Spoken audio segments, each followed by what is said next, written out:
From the plains to every town, we're building futures, breaking ground. Teachers rising, voices strong, leading change where we belong.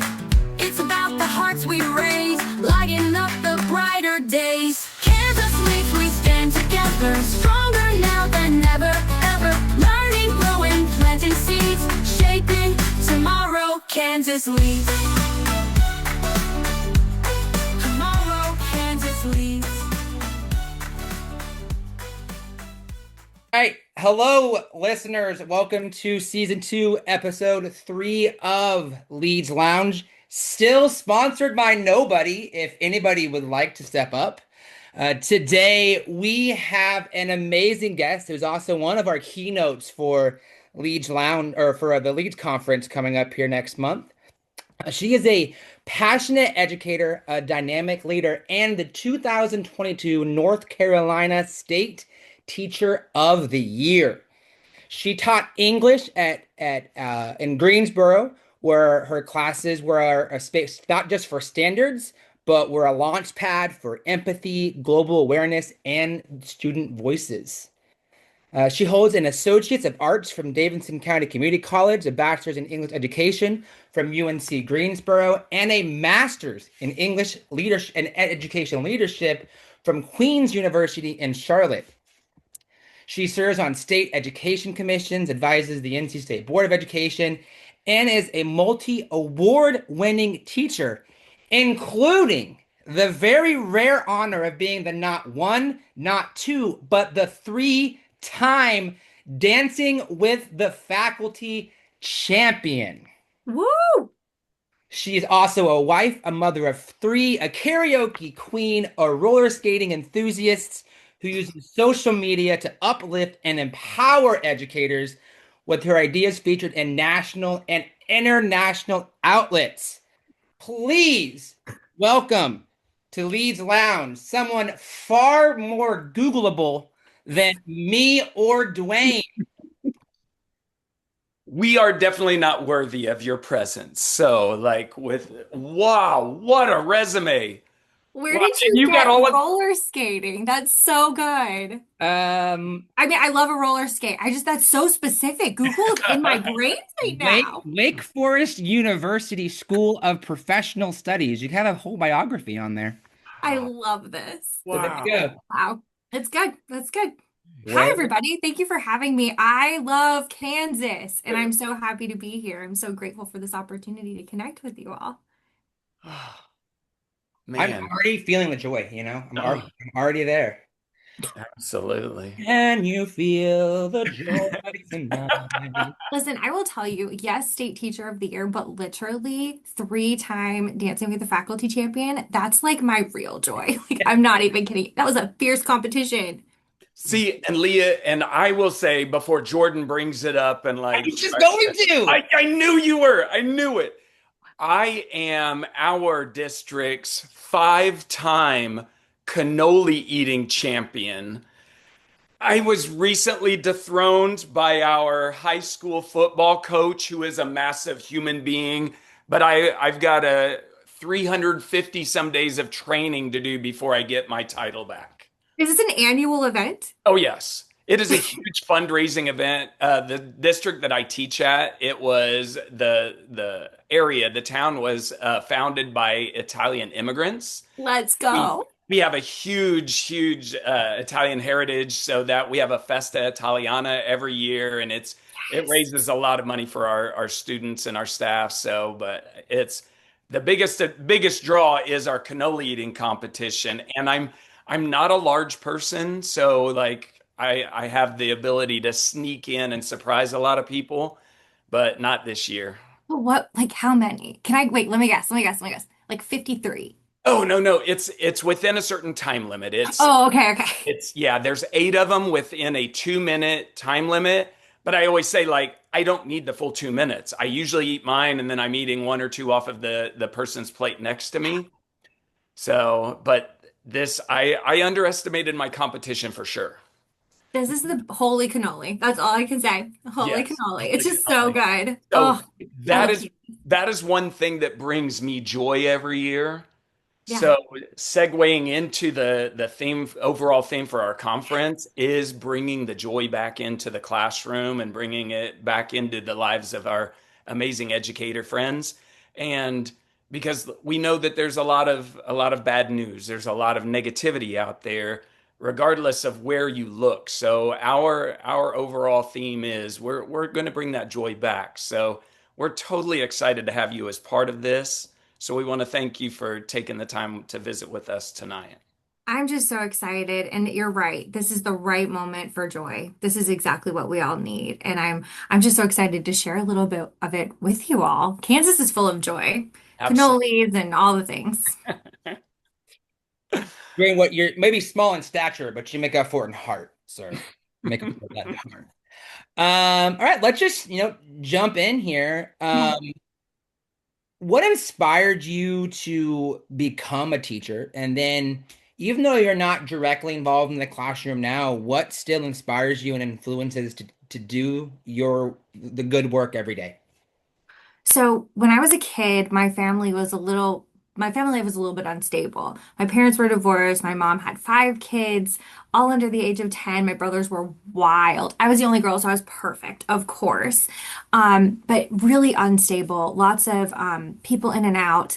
I went to 3 different elementary schools in 4 years, like just constant churning of my life. And the stability in my life was at school. And it's funny to look back on that now because I thought that the adults in school buildings had their lives together. I was like, oh, Mhm. because they're wearing their denim jumper with the school bus embroidered on it, they have their life together, right? With the matching earring. Like they know what they're doing and they're clean every day. And so I wanted to be a teacher because I wanted to have my life together. I know that sounds so wild, but I knew that there was stability there. Also, so many teachers did so many beautiful things for me to find little ways to rescue my heart when it was broken or to lift me up. And I knew that I wanted to be a person who had access to people to be able to do that. And so that's why I became a teacher Now my role now, so I taught for 15 years, y'all. I taught high school English, which is like the greatest thing in the world. That, Bring me the grown people. that's okay. I disagree, but carry on. Go around. My elementary friends right here, my new besties. But um, I taught high school English for 15 years, and now I'm in a role where I run all the government affairs for the third largest district in North Carolina. We serve 67,000 students, 10,000 employees, and my job is to find a way to advocate for them, to get them the things that they need to make a difference. And what keeps me going every day is the stories where I can use their stories in classrooms to share with our legislators. Like, hey, something that we did recently during the pandemic, we were able to make it so there was no copay for student lunches if they were on reduced price lunch. So everyone on reduced price lunch, it all became free for a couple of years after the pandemic. And that's something we wanted to keep. And so I could share stories from classrooms about why this is so important. So what keeps me moving, what keeps me motivated is I know that all over the state, all over Kansas, all over the country, everywhere, there are teachers they have their lives together and they're inspiring kids every single day, lifting them up. And I can share those stories with the policymakers. And that's what sells them. They're like, well, I got to go help that kid because deep down inside, y'all, I'm going to say something crazy, but I think a lot of our policymakers got into this to be like us, to make a difference in people's lives. I really think that. Most of them. Right. It's like our administrators. Most of them got into it for the right reason. I think it's amazing what you just hit on. Just like I don't think teachers realize the impact we have from a stability standpoint on our kids' lives. Oh, yeah. My school is a Title I school, and Hmm. I mean over 50% of our population is free and reduced lunch, and many of our kids have experienced more in their 11 years of life than I have in my 35 years of life. But like we are, that stability. Like we have kids that all these things are going on in their lives, yet they want to come to school because we're there for them every day. Like we don't leave. They know this is their safe place. Like yeah, we do have a more power than I think teachers realize. Powerful. There was a kid who was, when I was teaching this kid, he was absent. He was in the building, but he never went to any classes. Like he was just like, he's here, but he's not here kind of kid. but he always came to my class, and it was kind of like, get to my class. I don't know what your problem is, like I don't know what to say. But one day I asked him, why don't you go to anyone else's class? Like, and he had a nickname. His nickname was Snowman. I'll tell you about it if we have time. But I was like, Snowman, why do you not go to your other classes? And he's like, no one, they don't even talk to me when I'm in there. You're the only adult in this building who talks to me like I'm a person. Crazy. Oh. I did call him his nickname though. Like I didn't call him his real That name. that certainly helped. He's still a So person. no, and that's like I know Jordan and I we share the belief that and most teachers we go into this profession realizing like the relationships are the most important thing that we're building within our classrooms. So definitely relationships over rigor, like making sure that you're seeing that kid and that the story you just shared illustrates that perfectly. Like that kid knew that you were there, like and saw him as a person and not just another student that you had to fill a chair with. So For that's sure. pretty awesome. And also, Dwayne, relationships give you access to the rigor, right? Absolutely. Like that's the avenue for rigor. If I have a relationship with you, you're going to trust me that when I push you today and we go a little bit higher than we've ever gone before and farther than we've gone before, there's trust there. And so they're willing to do it. But if we don't have a relationship, you're never going to get to the rigor part. You're just going to be annoying to those kids. 100%. We have, I do a morning check-in we're one-to-one iPad school. So we do a morning check-in on our iPads every morning where they let me know how they're feeling as they come in. And so I can do a quick scan. Obviously, I greet them at the door, but that right there, I know right away if I need to touch base with somebody because I can spend all day teaching. And if I didn't know that, nothing that I'm going to tell them throughout that day is going to sink in. So, Powerful. definitely, definitely amazing. I Let's love that. I have that conversation with my students all the time. Like I open up my life to my kids. Like when I have things that are going great in my life, I share with my kids. And on the same note, when I have things that are bothering me or things that are not going well in my day or my life, I also share it with them because if I want them to open up to me so I know how to teach them, I know what goes in their life, then I also have to be willing to open up my life to them. There's a reciprocation in that relationship. For sure. It's beautiful. I love it. They get it in Kansas, y'all. They get it. It's working. Oh. So you said that your job now, like you're still impacting students, impacting teachers, bringing that joy. Like one of the ways that you're doing that is by finding resources, finding money, which always leads to joy. So, but what are some other things that you saw along the way that kind of helped you when you had those days where it was hard to push through? It was hard to do the heavy lifting. What's an example of something that brought you joy that helped you see that light at the end of the tunnel? So I had this student, her name's Peyton, and she's in college now. She's fabulous. And she used to eat lunch in my classroom every day. And with like a few students, like, whatever, come on in, it's fine. And every day she would have a pack of fruit snacks. And she called it her fruit snacks fortune. So you would open the fruit snacks, and if there was more dark colored fruit snacks, it's a good day. If it's more light, because she didn't like the yellows, if it's more light colored fruit snacks, it's gonna be a really bad day for you. Okay. And so what we would do literally every day at lunch, we go through her fruit snack fortune and we would talk about, okay, you know what? You've already gone through those bad things today. Those yellows, let those go, my friend. And then we would talk about what are the good things that we're finding in the day. So I was having a personal like frustrating day. We had a situation with an administrator who was messing with one of my friends. It didn't even have anything to do with me, but empath, you guys, I'm a Hufflepuff. I can't help it. Hmm. And I can't help it. But messing with my friends was just grumpy. And this sweet girl comes over to me and she goes, it's time for your fruit snack fortune, Miss Carper. And she opened it up and she said, you're going to take whatever this is, whatever that is. And we're going to put it over here because it's already done. And now the rest of the day is going to be really good. And I took those fruit snacks out of her hand. I pray she washed them and I ate them all. I was like, I'm a live in this. That's And that's a amazing. relationship thing, right? And now every time I eat a fruit snack, I check for my fortune, right? It's those little things. And we all have stories like this where we're like, we have these special things, these little secret language things with our students that are just special just for us. We create these worlds with our students, this whole family in our classroom, right? And that's what brings you back every day. It's the simple things where something I taught her she gave it right back to me in the perfect moment. It was just so good. Ah, I love Fruit it. snacks.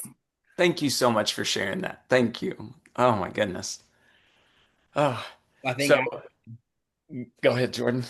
so. I'm an avid Chiefs fan. You need to talk about like that moment. So there's Chiefs all over my room. I also have to say like I've been a Chiefs fan since the '90s when they weren't good. It's not You true. mean Taylor's boyfriend? That his team? They Yeah, won last night. that one. Yeah, that one. I watched. Um, I have a Buffalo Bills fan in my class. She was because she was from Buffalo, and I also have a Dallas Cowboys fan in my class. And they love to wear their stuff on Friday because they know I'm gonna wear my stuff on Friday. Yeah.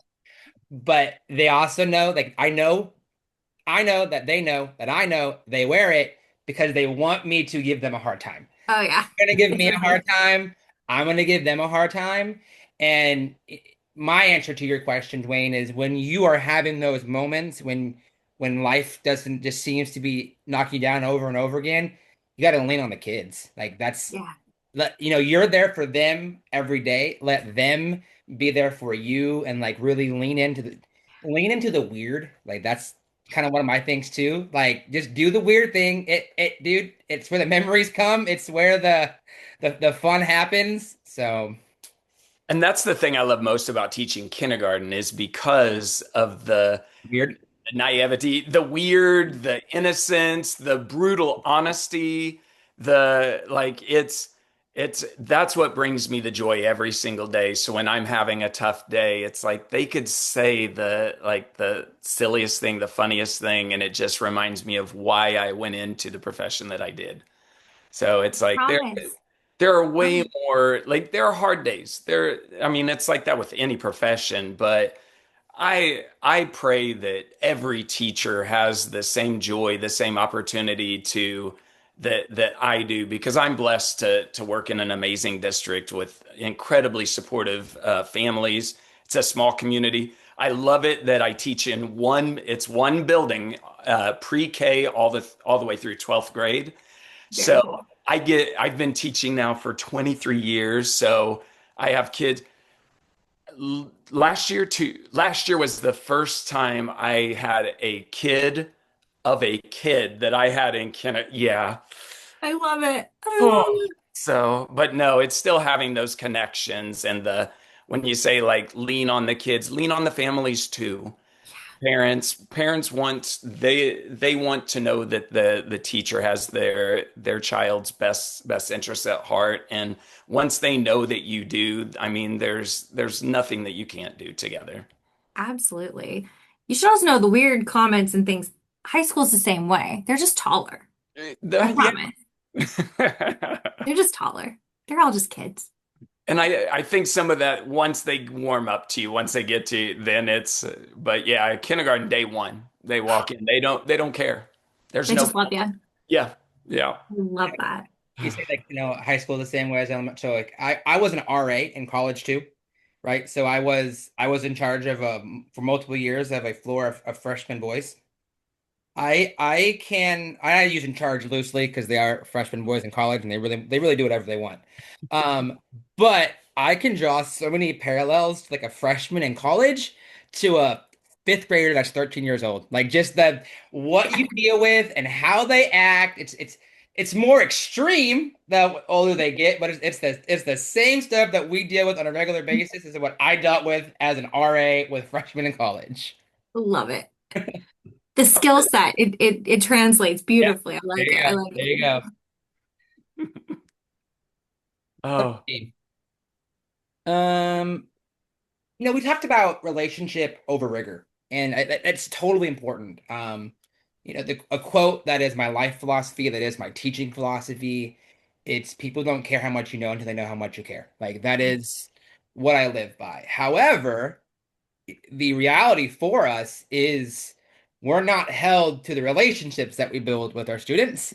We're Right. held to what we are able to teach our students. And so how how do we balance those things? How do you balance like the curricular requirements and the state requirements with the fun relationship building things and those weird moments? You know, we have a scripted curriculum for our elementary schools. Do you guys have scripted curriculums where it's like you read? Like Mhm. some districts do, some don't. And teachers, they have mixed feelings about those. I was very resistant to our scripted curriculum. I was like, listen, my scores are fine. Like, let me cook, just leave me alone.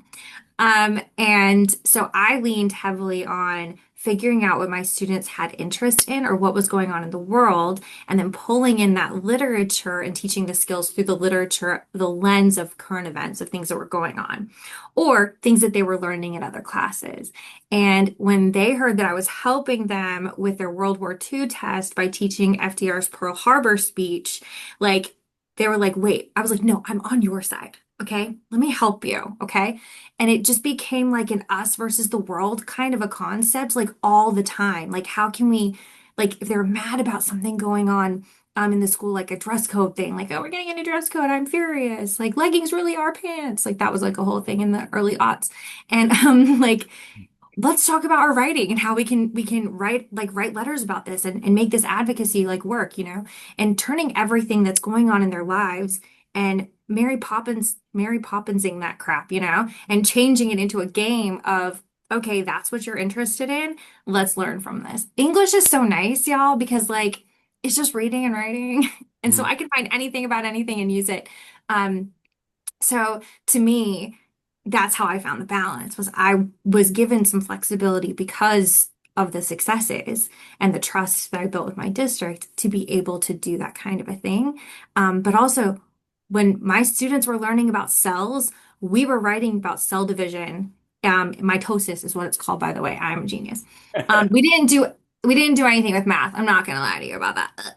But we were learning about biology because my students, we needed to raise our biology scores. So I brought in readings about biology. So anyway, it was all about how can we fight the world together in like a beautiful way, not like in a Right. negative way. So the us versus them concept. And I had that philosophy like even when I needed them to behave, like, guys, you're gonna get me in trouble if we don't bring the volume down. And because of our relationship, they would like be great. Or like, I can't have you leave right now because you're not allowed to leave during the first or last 10 minutes of class. That's a lie. I just made that up. But I was like, I can't get in trouble for that. So can you just say I just and they were like, oh, of course. I don't want you to get in trouble. And I just lean on that all the time, this, lie. No, just build the relationship to get through everything. It was just really beautiful. And so I think that's kind of how I got through everything was the relationship, using what they cared about, what they were interested in, what's going on in the world, and turning it into our world. Mm. I mean, because with the social media, they know everything.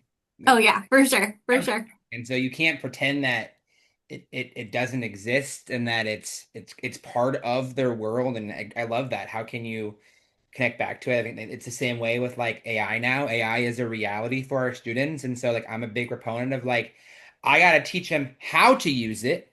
Otherwise they're going to use it inappropriately. So Yeah. we got this is I say this every single time. We are a free enterprise here, so we got 10 minutes left of the Sponsors, come to Zoom. us. Dwayne, you got one more question and you're dying to ask?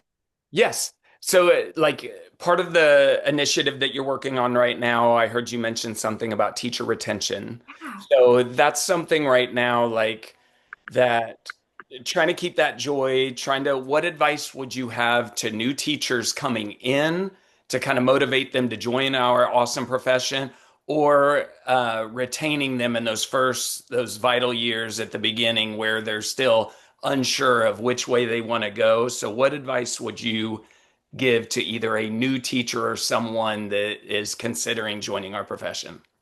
First of all, our beginning teachers are some of the greatest assets that we have. They have this fresh take. They were the ones most recently in the classroom, so they know what's up. They know how kids are feeling way better than I do. Like I'm over 40. And so we need to listen to them and hear what they're thinking and use them as tools. And what our research has found through this project that I'm working on, this huge initiative, is that when teachers feel like they're part of the decision-making processes, they feel like they're integrated and their expertise are being used, then they're more likely to stay.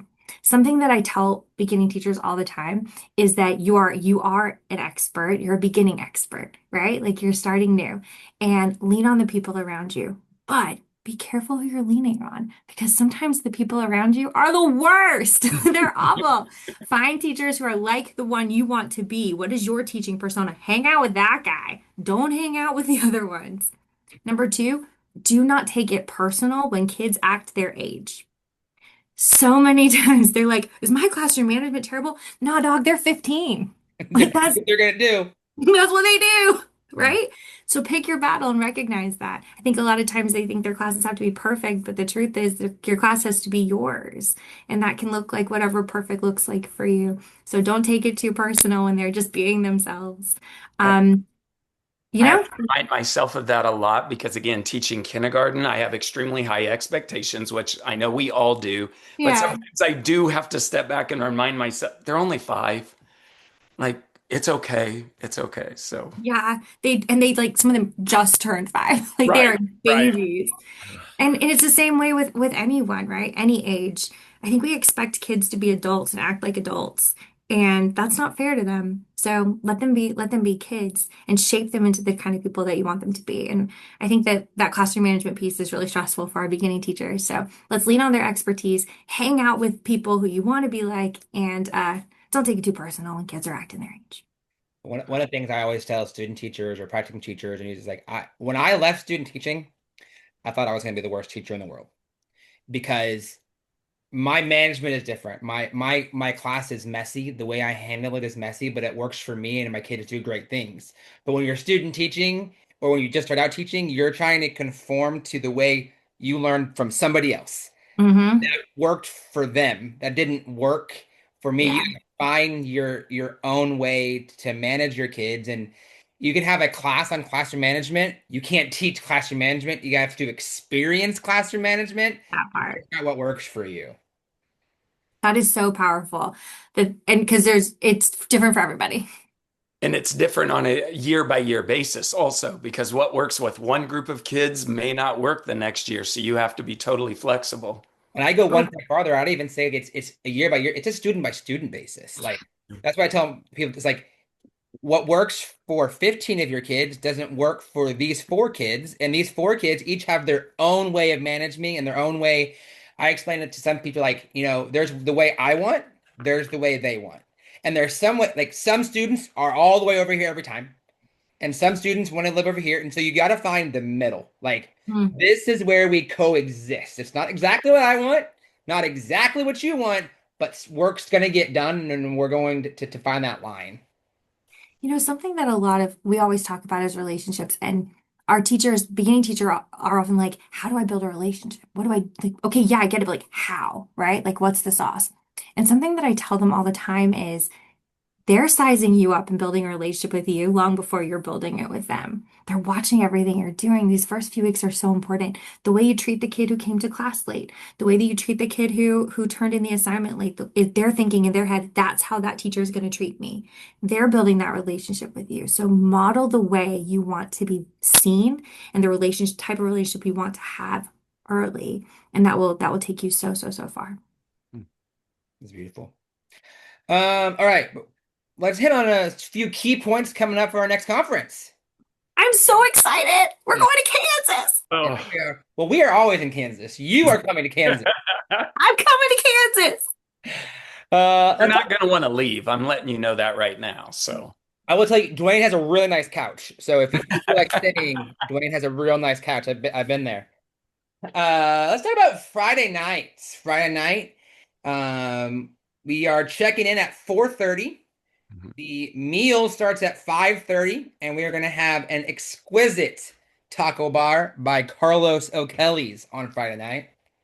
We spare no expense on entertainment, on food, on bringing the joy. So definitely Friday night, you're going to want to be there. Let's go. Entertainment. So because we're working on making this the biggest one yet, guys. Mhm. Dwayne currently holds that record for down there in Pittsburgh and Frontenac, but our goal is to beat that one right now. And there's so much of us coming that we actually have to split into 2 groups for our activities on Friday. Uh, half of you guys are going to be watching a movie Stellar in the Dome at Discovery Place, and then the other half will be listening to our other keynote speaker. And then when those are done, we'll switch. And so there's just so much of us going that we're like, we got to do two. We can all fit in one place. This is amazing. It is having this many amazing teachers all in one place at the same time. Like it's going to be magical. I mean, More you've is more. experienced a conference before. You've never experienced this conference before. I mean, it is teachers that are literally, you're giving up your weekend to come learn together. You all want to be there. It's all magical. We have 36 breakout sessions this time, guys. 36 breakout sessions. I'm leading a couple of those. Dwayne, are you leading any of them this time? I'm emergency backup if needed. There you go. We have not one, but two keynote speakers this time, as well as a special presentation from the Kansas Future Teachers Academy. They're gonna come and they're gonna I don't know what they're gonna do, but they're gonna do. There's just lots of real fun things happening at this conference. And guys, guess what? There's room for more. We are not full. We can have more people. Ask your friends to come. You all get a district van. Get all 10 of you, 15 of you, however, we just all load up in that van. You guys come. We got your food. We got your room. Will you remind them again, Jordan, because the cost, like you cannot find it cheaper than what we offer. How much does this cost again? Last time I checked, when you did all the math, it was free. That's what yeah. Kansas is so cool. Like when I learned about this, I said, stop. Stop. Your legislature is paying for this opportunity. They're investing in our teachers and their professional development to learn from each other, grow together, connect with one another, and to have the break that they need to revive their joy to go back in the classroom to serve your students. Are you kidding me right now? I have to see it for myself. I'm so excited. I was excited before this meeting, and I am more excited now. Like I'm ready to go. I might just go ahead and hop in the car right now, get down there about 20 days early. I don't know what I'm going to do down there, but Wichita. Here I come. Do they have cannolis there? Oh, I'm sure they do. Probably. I heard some training. All right, Jay, we got less than a minute, man. Time to take a seat. All right. Leah, thank you so much. And everybody listening, from our classroom to yours, we see you, we get you, and we're right there with you. Keep changing the world one child at a time. We'll see you next time in the lounge. We lift each other every day, advocating, taking part. Service starts within the heart. It's about the dreams we chase, every child a brighter place. Kansas leads, we stand together, stronger now than ever, ever. Learning, growing, planting seeds, shaping tomorrow. Kansas leads. Tomorrow, Kansas leads.